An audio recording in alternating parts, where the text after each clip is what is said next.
What's up, Kryptonians? It has been at least a week since I got a chance to actually sit down and finish watching the rest of The Haunting of Hill House. Finally, today I'm going to get a chance to talk about the show. If you don't know what The Haunting of Hill House is, it's this new horror series that's on Netflix. It's a show that's based on a book. No, I haven't read the book. You guys probably already knew that. I didn't even know that this series was based off of a book until I did some background research for the show. Today, I'm only going to be talking about the show, and I'm going to try to keep it vague because I do know that some people haven't had a chance to see The Haunting of Hill House yet. Today, I'm not going to be giving away too much. So like I said, The Haunting of Hill House is a new horror Netflix series, 10 episodes, that is based around this family living in this mysterious house. Carla Gugino and some guy that I'm not remembering at the moment, they play the parents, and then they have 5 kids. Theo, Shirley, Stevie, Nell, and Luke. Nell and Luke are twins. So like I said, this family lives in this house because the parents want to flip the house, essentially. They want to fix the house up, they want to make it look good, and have their kids staying with them in the house, and then once the house looks really good, they're going to sell the house, and they're going to get some profit, and that profit is going to lead to them creating their forever house. You know what a forever house is. A forever house is a house that you stay in where it's a house that you could stay in for the rest of your life. Hence why it's called a forever house. When they start staying in this house and they start trying to flip it and fix it up and make it look good, there's a lot of really weird shit that starts happening, especially for the kids. The kids start seeing things. They start seeing some supernatural stuff going on. The parents don't really believe them because, of course, they're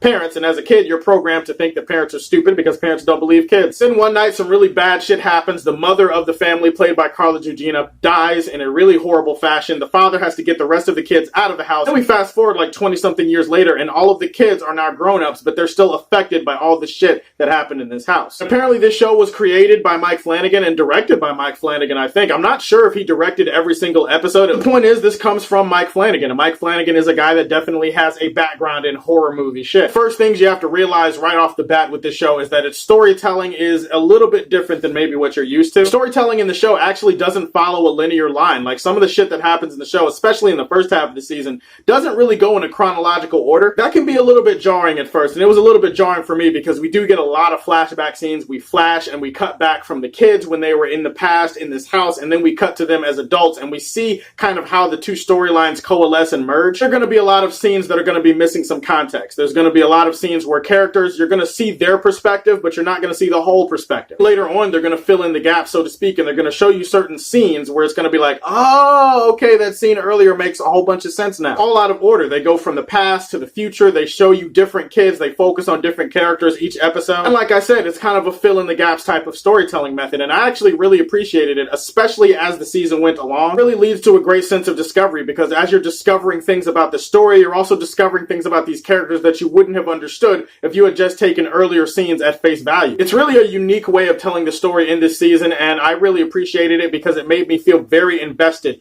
in the story down the stretch of the season, whereas maybe in other shows you might get a little bit bored with that after a while. Not gonna lie though, the first few episodes of the show were a little bit hard for me to get into because again, we're going back and forth between these characters, and some of the characters I feel like the show didn't do a good enough job at making me feel invested in them and their stories. Some of the characters are actually downright unlikable in the first few episodes, and it just felt really slow, and it just took me a while to get on board with the show. I'd probably say from about the halfway point of episode 4 and then episode 5 onward, I was on board and I was hooked and I was there for all of it. But it did take me a little bit to get into the show. In fact, the only real character that I felt myself a little bit attached to in the early going was Theo, one of the kids. Theo in present day is a child psychologist, I believe, and she's one of those characters that she has like psychic abilities or something like that. She's always wearing gloves. She can kind of see things before they happen. She gets like a sense of things. She can sense supernatural shit when it happens. That's why she wears gloves. That's why she keeps a wall between herself and other people. And I actually really liked her, and I like the actress who played her in the early episodes. I don't know why, but she kind of reminded me of Jessica Jones. You know, she's kind of snarky. She's kind of a no-nonsense character. She doesn't take any shit. She's blatantly, brutally honest at like the best and worst times, and I know that kind of makes her seem like an asshole, and definitely she is kind of an asshole. I don't know, I guess I just really connect to rough around the edges type of characters who don't give a shit and have no chill and no filter. Maybe in some small way they remind me of me, although obviously I try not to be as overtly asshole-ish as she is in this show or Jessica Jones. One of the big themes about this show is the whole idea of ghosts themselves, and not just the supernatural part of it, but what ghosts can represent to other people who have been through grief and have been through trauma. In this show, the term and the ideology surrounding ghosts can also refer to a painful regret or a painful memory, or maybe a secret that you've kept from a loved one. More so than the supernatural shit that is haunting them, the people in the show are haunted by the grief and the trauma that they had been through at this house a long time ago, and the show really does a great job at illustrating how trauma can help you create your own ghosts. They're essentially trapped in their own personal versions of the Hill House, and I really like the way that this show conveyed that down the stretch. We all have our demons, right? We all have our ghosts. We all have our issues. Everybody has had trauma at some point in their life, but it's really about the different ways that it can affect you and the way that it can help you put a wall between yourself and others. Also presents the supernatural stuff with the grounded reality of mental illness. It definitely uses that as a backdrop for some of the things that characters do and say in this show. I have to touch on the production design and the cinematography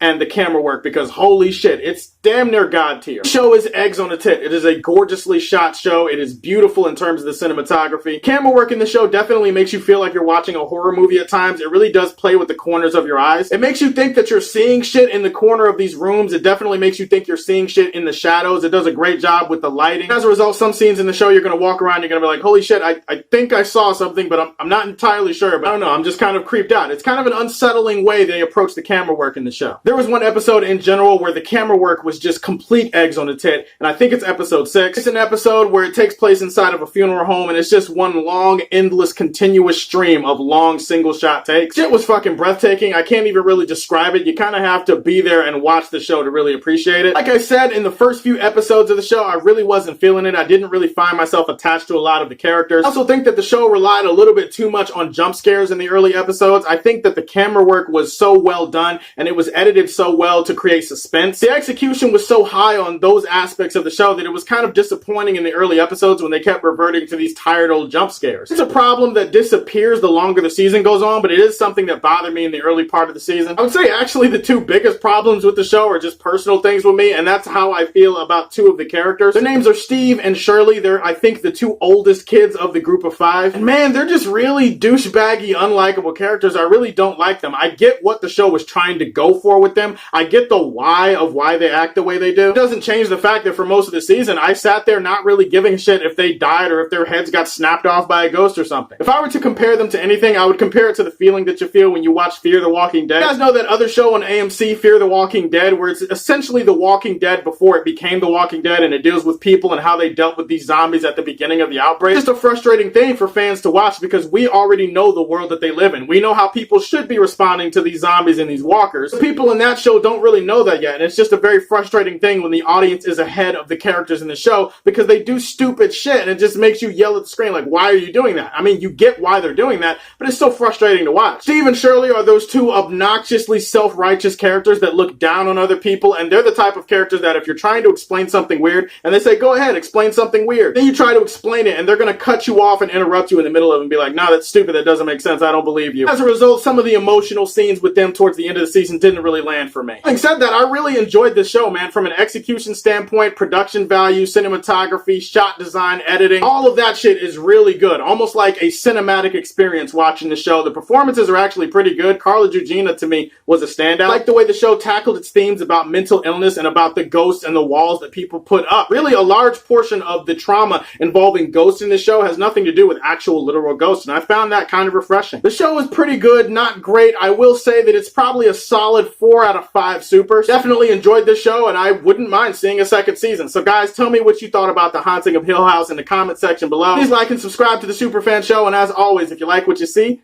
tell me how you feel, and stay tuned to hear more from the Man of Steel. Peace!